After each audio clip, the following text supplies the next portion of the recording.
Então um dia um jornalista bateu na porta do Danny Chance.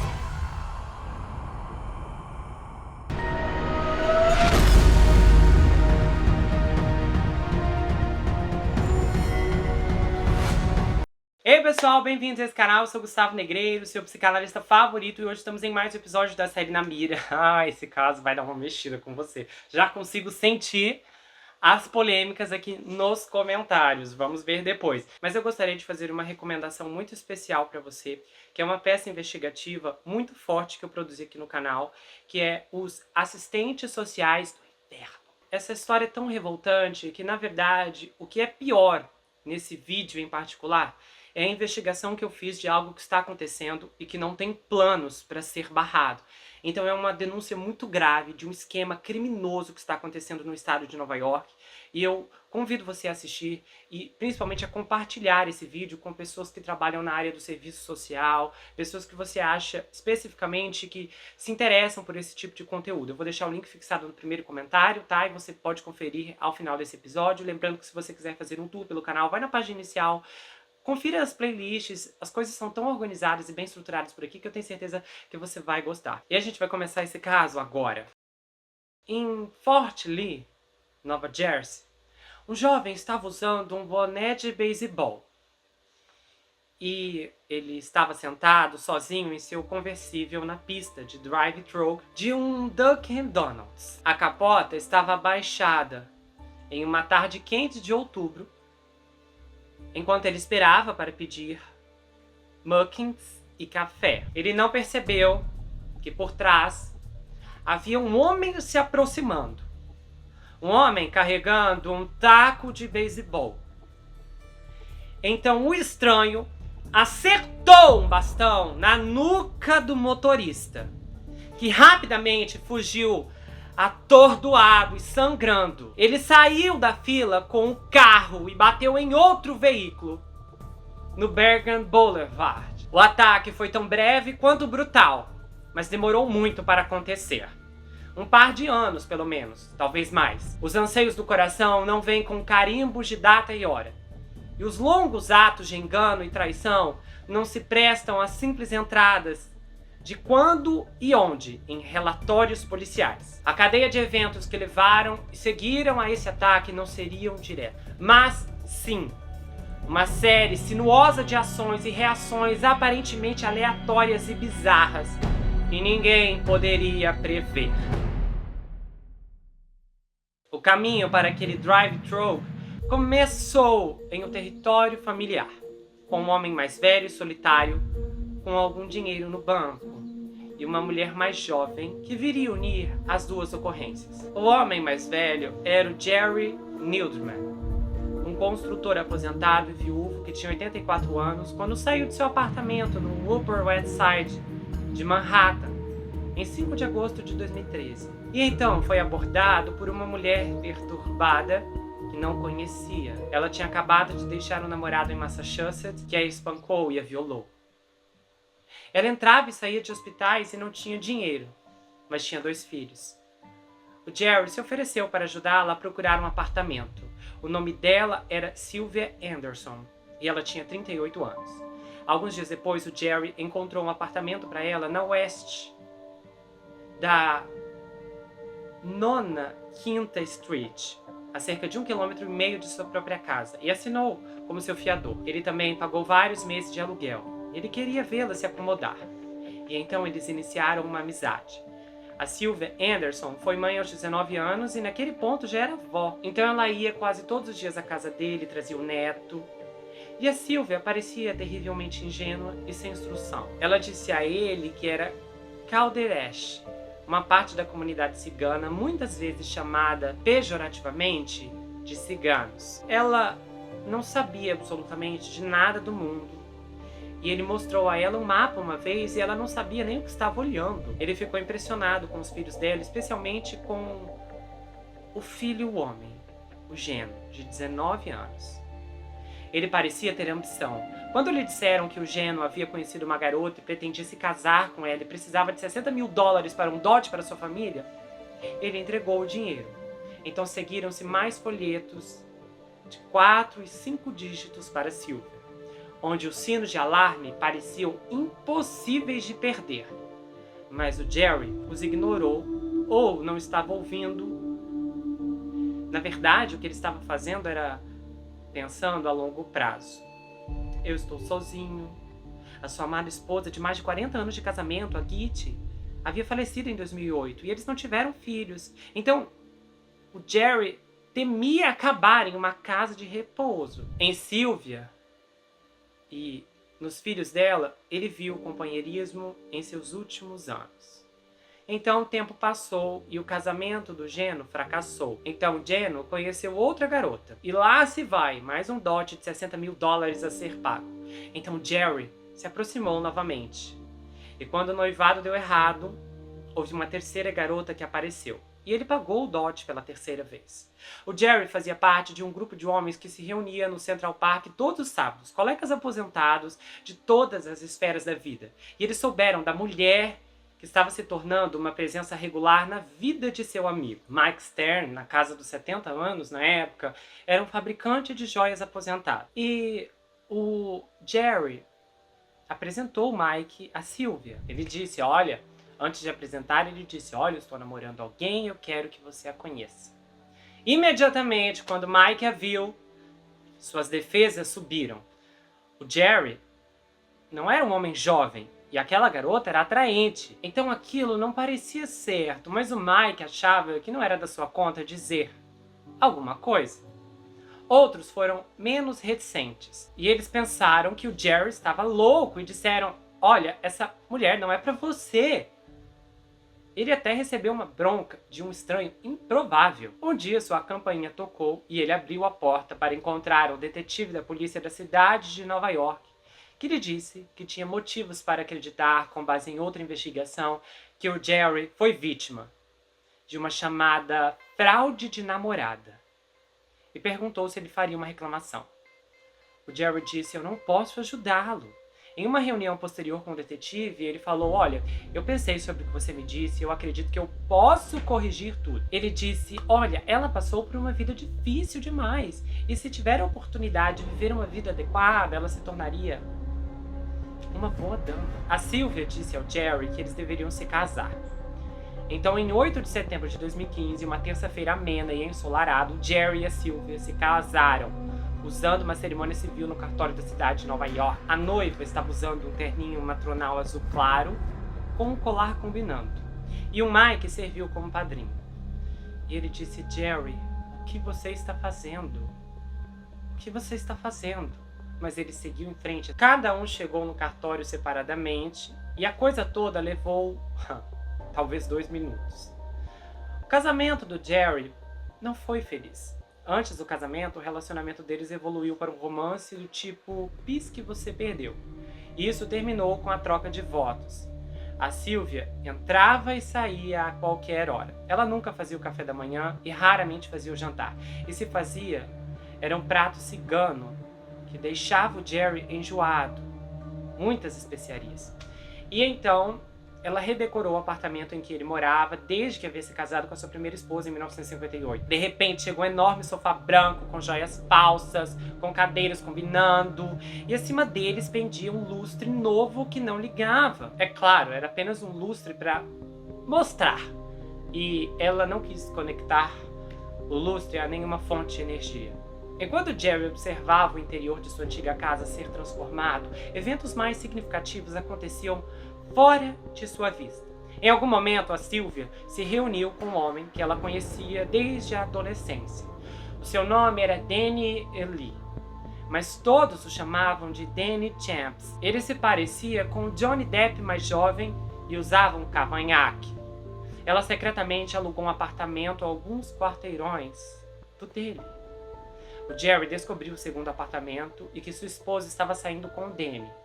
Então, para ele, aquilo já era bastante. Primeiro, seus horários estranhos, os móveis, a comida ruim, nada de intimidade, e agora isso? Então, ele pediu o divórcio em maio de 2017, citando o amante de sua esposa em seu processo judicial.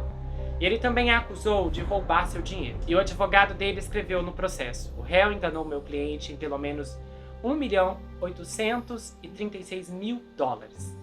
O divórcio foi concedido, mas a Sylvia não foi a lugar algum. Ela pediu que ele reconsiderasse e se casasse com ela novamente. Ela prometeu que as coisas seriam melhores. Então, assim, no dia 24 de agosto de 2017, o casal mais uma vez entrou no cartório e mais uma vez saiu com a certidão de casamento. Dessa vez não houve padrinho e as mudanças que ela prometeu não chegaram. As coisas voltaram a ser exatamente como eram, incluindo seus pedidos regulares de dinheiro. E o relacionamento acabou para sempre, logo depois, no outono de 2017, 4 anos depois da Sylvia entrar em sua vida em uma esquina. Ela se foi e deixou os móveis para trás. A estadia da Sylvia em Manhattan desencadeou um drama latente no rio Hudson, que levaria à violência. A situação envolveu outro homem com uma longa história como ela. Sonny Nichols, de 47 anos, pai do Geno e marido da Sylvia em uma união estável. Eles fugiram quando ela tinha 18 anos, depois que a família dele pagou seu dote. E todos o chamavam de gordo. O Sonny estava aparentemente furioso, não por causa do casamento dela com Jerry, que era um segredo aberto em sua família, mas sim o seu caso com Danny Champs e pelo aluguel do apartamento secreto. Então ele desabafou no Instagram. Nada além de um puro lixo de Jezabel.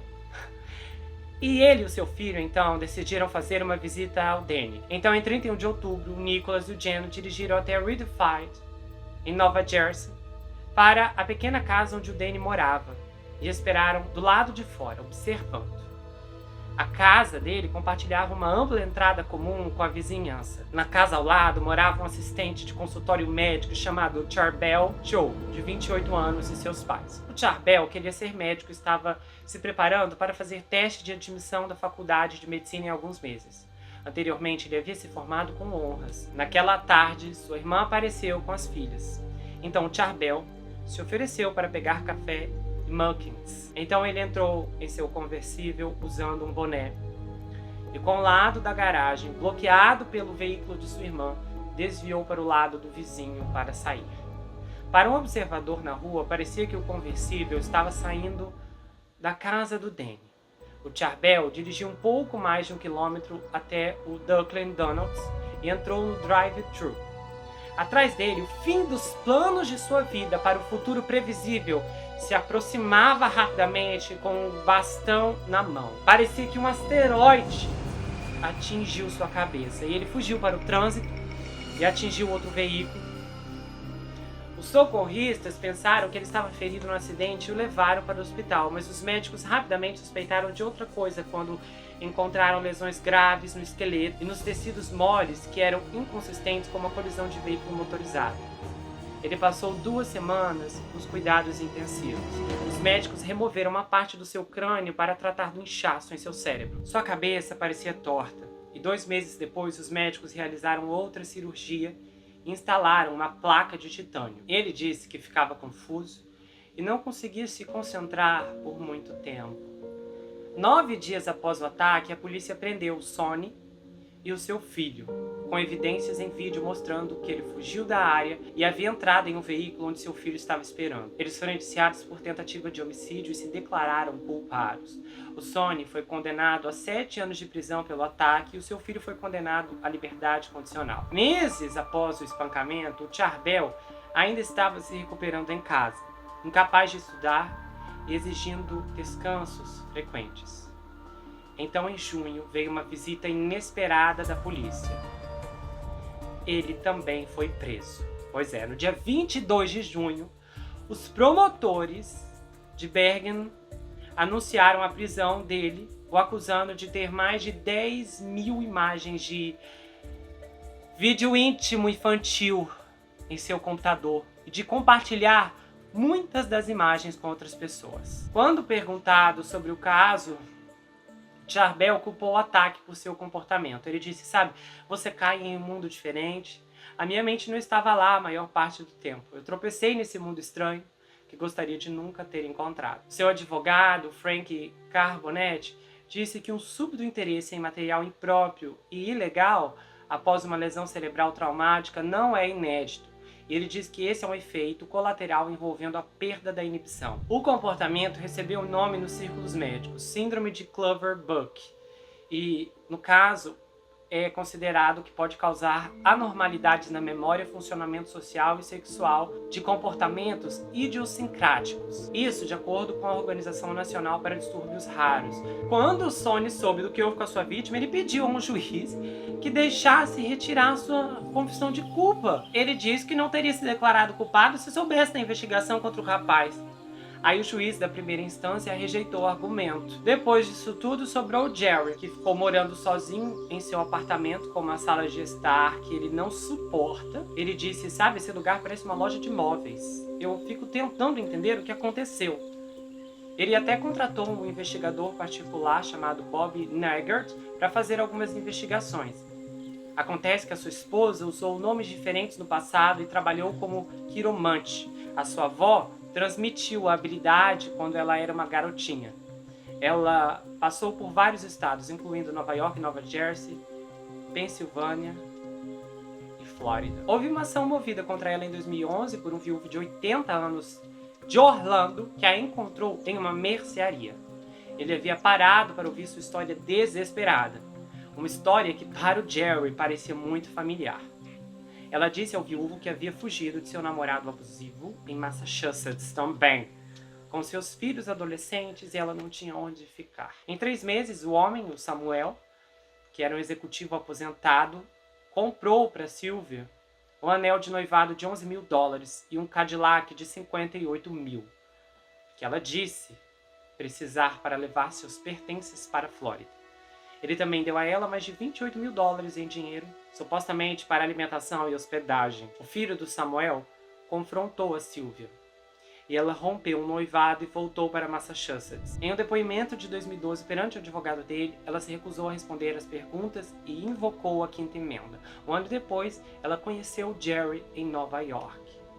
Ansioso por alguma justiça própria, o Jerry se reuniu com o escritório do promotor distrital. Ele trouxe algumas evidências. Nos últimos dias de seu relacionamento, ele havia escrito uma confissão e ela assinou.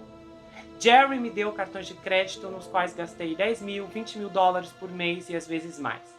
Ele me forneceu 60 mil dólares para comprar cada uma das 3 esposas para meu filho. Sem sorte, o Jerry foi informado de que seria altamente improvável que um júri a condenasse porque ele não apenas se casou com ela, mas depois de se divorciar dela, de se acreditar vítima de um golpe, casou-se com ela de novo. Então ele entrou com um pedido de um segundo divórcio. Jerry Angelo, o advogado que representou a Sylvia, disse: eu não espero que a minha cliente seja acusada de nada. Os seus casamentos foram baseados no amor e no respeito pela outra pessoa. No fim, ela deixou Nova York, mudando-se para uma casa em Paramus, Nova Jersey. Então um dia um jornalista bateu na porta do Danny Champs, o homem que deveria ser espancado aquele dia, ao invés do estudante de medicina. E ele disse: sabe, parece que você tem toda a história. Não sei o que é que você precisa de mim. Não tenho nenhum comentário e eu temo pela minha vida. Quanto a Sylvia, o único fio que a conecta a pelo menos meia dúzia de homens cujas vidas foram alteradas por causa de sua proximidade com ela, segundo Danny, não estava em casa. Jerry então se lembrou do que ela costumava dizer a ele quando ele compartilhava suas preocupações de falecer sozinho. E ela dizia: eu te amo eternamente. Quando você partir, eu vou pular no caixão com você. Então ele suspirou e disse: sabe, se alguém me contasse a história que estou contando, eu não acreditaria. Olha, é muito triste pelo Charbel, que tem a sua vida afetada definitivamente, principalmente com esse histórico esmagador de, sabe, material infantil. Vocês sabem qual é a minha opinião em relação a isso, principalmente porque eu já tratei muitas pessoas com distúrbios envolvendo transtornos parafílicos e também pedofílicos. Eu acho que, assim, que nesse caso aqui, embora um crime foi cometido, eu acho muito bom essa lei, porque ela não ajuda a fazer com que pessoas continuem navegando e frequentando esse mundo, mas eu acho especificamente que melhor seria uma internação para que um tratamento adequado pudesse ser realizado, para que de alguma forma os estímulos que o levaram, mesmo por conta dos danos neurológicos, esses estímulos que o levaram a consumir esse material, de alguma forma pudessem ser interrompidos. O Charbel, nesse aspecto, é uma grande vítima e ele poderia ser ajudado antes que alguma coisa pior acontecesse. É lamentável, sabe? Gente, esse conceito, assim, da justiça com as próprias mãos é complicado. E, assim, existem situações, tem um caso aqui que eu vou trazer pra vocês que é de uma justiça com as próprias mãos e eu vou, assim, até pelo que eu sei da história, que ainda eu não tive tempo pra produzir o roteiro, eu provavelmente vou terminar, acho que do lado da pessoa que fez o que fez lá. Mas assim, o caso aqui não é um caso que exigia justiça com as próprias mãos.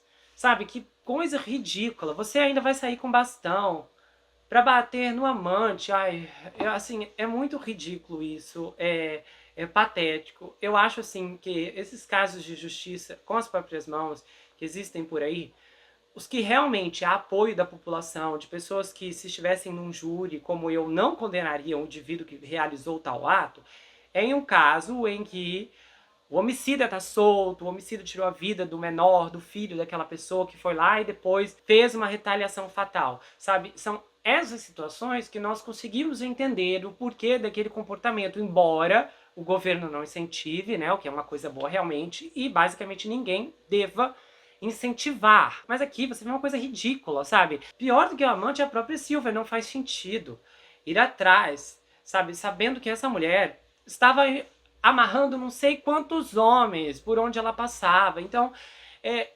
tenebroso, eu acho essa condenação bem merecida. É ridículo ele tentar usar a consequência do que ele fez com o Charbel para dizer, não, olha, entendeu? Eu causei isso nele, agora como ele pisou também fora da linha, me liberta que eu não fiz nada de errado aqui. Não, você fez. Se o rapaz chegou nesse ponto, foi por sua causa. Então, pode parar. Foi uma coisa mal pensada, foi uma coisa que não me comove nem por um segundo. Eu não tenho pena desse homem, nem concordo com o que ele fez. Isso é a coisa mais ridícula. Sair com um bastão pra bater no amante, sabe? Assim, sem contar aqui que a situação nem é de um amante convencional. Não é de uma pessoa que estava morando junto com a outra, dois que estavam debaixo do mesmo teto, e aí o cara descobriu que a esposa tinha um amante.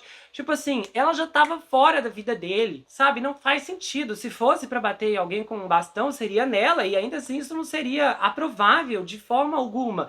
Então, é tenebroso esse tipo de comportamento. Eu não sei o que passou na cabeça desse homem, porque naquele dia ele fez péssimos cálculos de julgamento. E jogou sua vida fora por nada. E o pior é isso, ter que dormir, que ao que parece ele não dorme, com essa bomba nas mãos, de que ele destruiu a vida de outra pessoa. É tão triste esse tipo de situação e é falta de reconhecimento. O juiz tinha que exigir que uma retratação fosse feita com o Charbel, porque esses danos são permanentes. E agora? Como é que fica esse rapaz? Como é que fica a família dele? Quantas pessoas envolvidas e ligadas a ele que não estão sofrendo por conta do que lhe aconteceu? Consequências permanentes que se arrastam por vários anos. Isso sem o que dá pra se chamar de burrice. Não apenas o pai, mas como o filho que estava lá no carro, tipo, vai lá pai, faz isso mesmo que tá certo. Às vezes as pessoas querem fazer umas coisas mal pensadas. Antes de você fazer algo assim, avalia se aquilo ali realmente vale a pena. Avalia o que isso vai me trazer de retorno. Ah, mas eu quero me vingar. Então, busca uma vingança inteligente. E outra coisa, quando a gente está falando do campo de vingança, existem situações como essa que nem merecem ser vingadas. Uma mulher como a Silvia, o que alguém ia ganhar se vingando? A maior vingança é deixar ela e o Denis juntos, porque obviamente ela ia derrubar esse cara em algum momento. Uma mulher como essa não ia parar com homem nenhum. Ela é um tipo de sanguessuga que usa até onde pode e depois avança para o próximo alvo. Às vezes as pessoas jogam a vida fora e ainda nem é o caso dele, porque 7 anos não é nada. A essa altura ele já tá solto, esse caso aconteceu há quantos anos atrás? Então assim, é terrível essas circunstâncias e também é terrível esse tipo de comportamento. Enquanto eu pesquisava por esse caso, eu descobri um relato sobre uma senhora de 70 e poucos anos, que atendeu uma batida na porta dos fundos e havia uma mulher de meia idade muito perturbada, chorando, porque o seu poodle havia fugido. E essa mulher disse à senhora de 70 anos que o seu cachorrinho tinha acabado de pular do carro e que devia estar em algum lugar da vizinhança. Então, a dona da casa, que era uma mulher muito apaixonada por cachorros, foi com essa senhora da porta procurar o animal.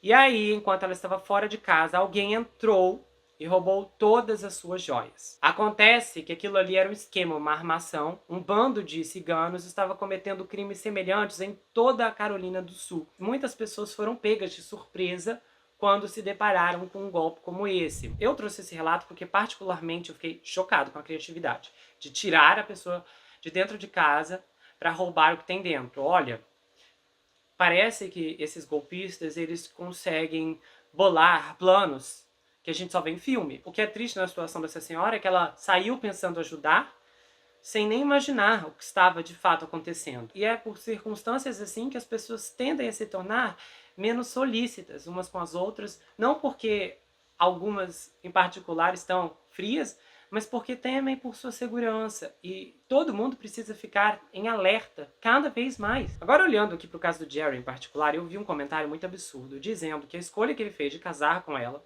era baseada no privilégio masculino, de que ele era um viúvo que não queria ir para uma casa de repouso, porque ele estava acostumado a ser cuidado, mimado por uma mulher delicada, e que ele queria alguém que colocasse bacon no prato dele e por isso ele não conhecia outra maneira de viver. Eu achei esse comentário tão absurdo, porque eu nunca ouvi falar que as mulheres adoram ir para asilos também. Eu penso que basicamente ninguém quer terminar em uma casa de repouso. Então eu acho abominável culpar esse homem por simplesmente não falar: ah, estou sozinho, viúvo, venham me buscar que eu vou para casa de repouso. Isso é um absurdo. Mas com certeza ele pecou nas falhas óbvias aqui. Antes de a gente comentar disso, eu procurei e eu vi que existem estudos psicológicos que sugerem que as pessoas que se casam com uma grande diferença de idade podem enfrentar desafios adicionais em seu relacionamento, incluindo diferentes tipos de interesses, experiências, expectativas, bem como problemas de poder e controle. Porque os estudos também mostram que a taxa de divórcio entre casamentos com grandes diferenças de idade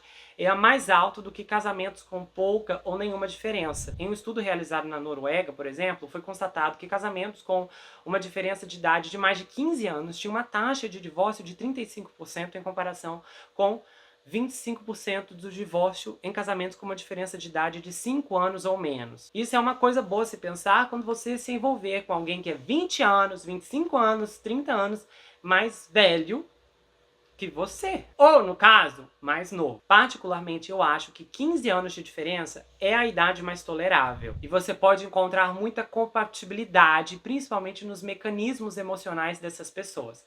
Agora, passou disso, chegou ali em 20 anos, 30 anos, gente, eu acho difícil de engolir. Embora eu já conheci pessoalmente casais com grandes diferenças de idade, e a minha convivência com eles foi super tranquila, sabe? Olhando ali nem parecia estranho. Porque alguns você olha e fala: ah, isso não cola. Mas outros, de forma impressionante, não parecia bizarro. Agora, o ponto-chave nesse caso aqui é que o Jerry disse que ela não entendia nada do mundo, que ela era ingênua, mas essa situação toda mostrou que, na verdade, era o contrário. Eu sei que, no geral, muita gente vai definir que a culpa é do Jerry e claro que ele carrega uma responsabilidade aqui, porque os sinais eram evidentes por toda a parte, mas diferente de pessoas de outras idades que caem em golpe pela internet, por aí, eu acho que o que pode ser considerado nessa história aqui, que é muito rara, que nós estamos falando de alguém ali chegando aos anos 90, é que isso realmente é algo a ser avaliado. Primeiro, um ponto é que ele não procurou por alguém, isso surgiu na sua frente, ele estava cuidando da sua própria vida quando de repente na sua vizinhança uma mulher surgiu. Então ele foi ativamente alvo de uma golpista que imediatamente começou a manipulá-lo. A emoção, ela obscurece o julgamento, mesmo quando somos jovens. Então, aos 84 anos de idade, sozinho e nos últimos dias de sua vida, ou pelo menos tendo essa percepção que ele não duraria muito, o pensamento lúcido acaba ficando em falta. E ele pagou caro pelo seu erro, porque os golpistas tendem a criar o cenário que atrairá você, que atrairá as vítimas. No final das contas, é difícil acreditar como alguém como o Jerry, que pôde se tornar tão rico, também era tão ingênuo no fim da vida. O que na verdade me leva a crer que o medo de falecer sozinho pode sequestrar muito bem a capacidade de raciocínio de uma pessoa. E nesse caso nós vimos o que acontece. Essa é uma história triste por muitas razões, mas há uma oportunidade que não deve ser desperdiçada. A adequação à idade é sempre um bom filtro. Desconfie de mulheres ou homens que poderiam ser sua filha, seu filho, seus netos, especialmente se a sua riqueza e educação não forem próximas. Nunca dê dinheiro que você se arrependeria de perder. E o mesmo vale para mulheres que caem constantemente em golpes pela internet. O que mais entendemos em tudo isso aqui é que sentir-se sozinho é difícil e poderosamente assustador. E há muitas pessoas prontas para tirar proveito disso.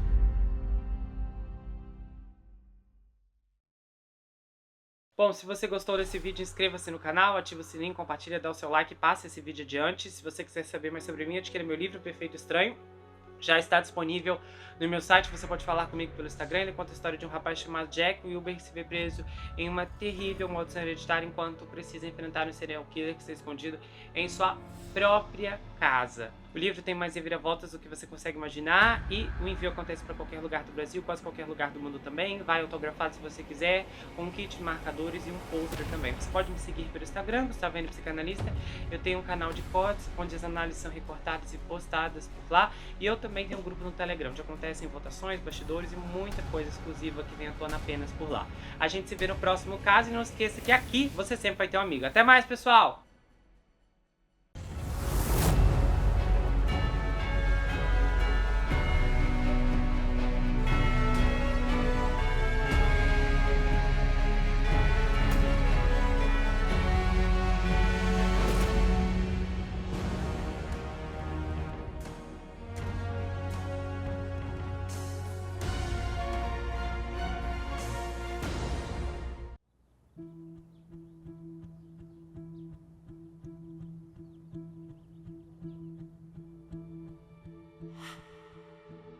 Eu faço coisas e não me lembro,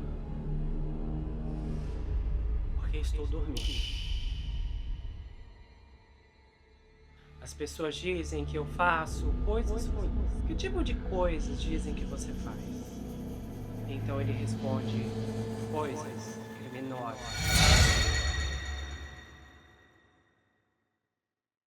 Quantos anos você tem? 14. Quem fica na maior parte do tempo?